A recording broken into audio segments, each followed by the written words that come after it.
Hello everyone, welcome to my channel. Let me introduce myself. Teshu Chira.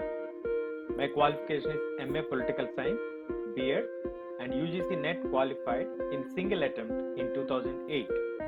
My channel name is Learn CBSE Social Science with me, Teshu Sir. So please consider subscription to my channel. Moving to the topic. What are the topics that we are going to learn in this chapter? The chapter begins with, in 1848, Frederick Soryu, Democratic and Social Republics. The second topic, what we are going to learn is the French Revolution and the idea of the nation. Third topic, the making of nationalism in Europe.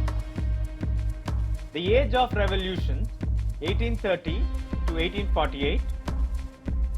The making of Germany and Italy, visualizing the nation, nationalism and imperialism.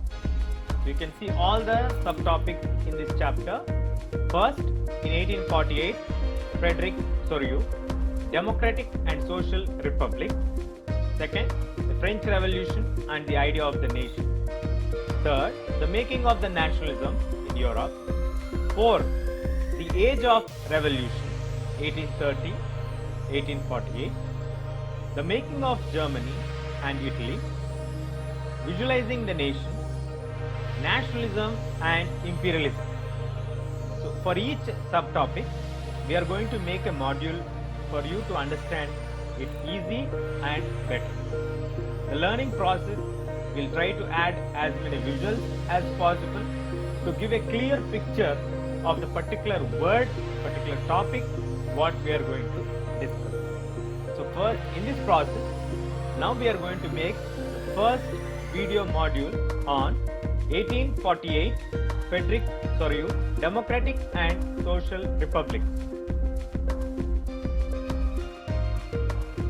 So the first topic, in 1848, Frederick Soryu, Democratic and Social Republic.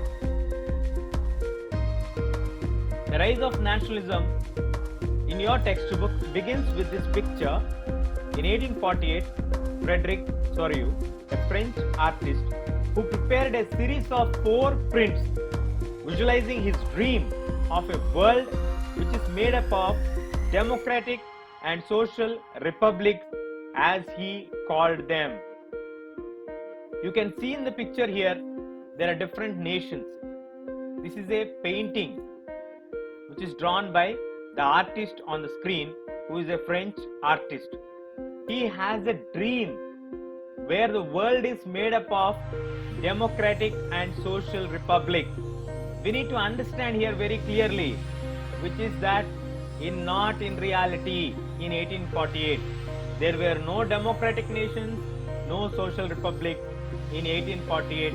By the time Frederick Soryu has painted this series of 4 prints. He painted 4 paintings. In these 4 paintings, he visualized, he had a great vision for the world, and these series of paints or these series of prints are known as democratic and social republics. He only called these series of prints with this title, Democratic and Social Republic.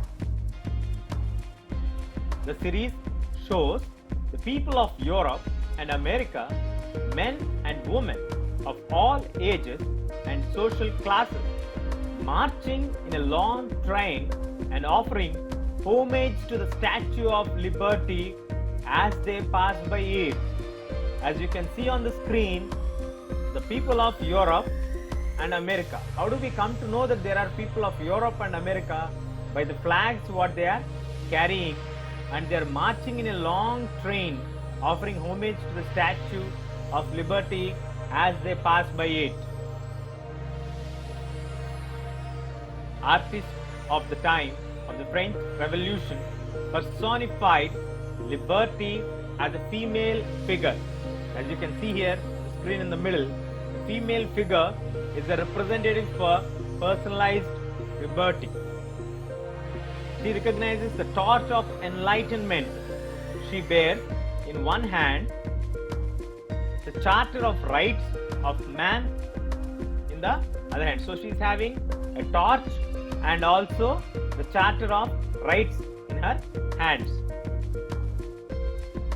On the earth, in the foreground of the image, lie the shattered remains of the symbols of absolute institutions like the monarchic institutions.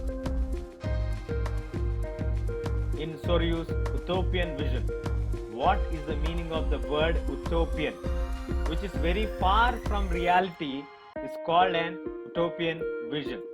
Peoples of the world are grouped as distinct nations, identified through their flags and national costumes. So how do we differentiate the different nation people is by their flags and their dresses, their national costumes. Leading the procession way past the Statue of Liberty are the United States and Switzerland, which by this time were already nation states. There are only two nation states by the time Frederick has drawn this painting. Those are United States and Switzerland. France, identifiable by the revolutionary tricolor flag, has reached the statue. She is followed by the people of Germany bearing the black, red and the gold flag. Interestingly, at the time when Soryu created this image, German people did not yet exist as a united nation. The flag they carry is an expression of liberal hope in 1848 to unify the numerous German-speaking principalities into a nation-state under a democratic constitution. So here we need to remember that the unification of Germany happened only in 1871. So German people were not united or united as a nation by the time when Soryu created this image. Following the German people are the people of Austria, the Kingdom of the Two Sicilies, Lombardy, Poland, England, Ireland, Hungary and Russia. And if you observe carefully, on the top from the heavens above, Christ, saints and angels gaze upon the scene. They have been used by the artist to symbolize the fraternity among the nations of the world.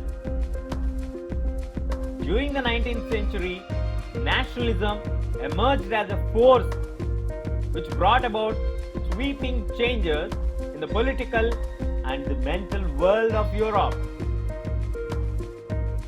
The end result of these changes was the emergence of the nation state in place of multinational dynastic empires of Europe. The concept and practice of modern state, in which a centralized power exercised sovereign control over a clearly defined territory, had been developing over a long period of time in Europe. What is the definition of a nation or a modern state?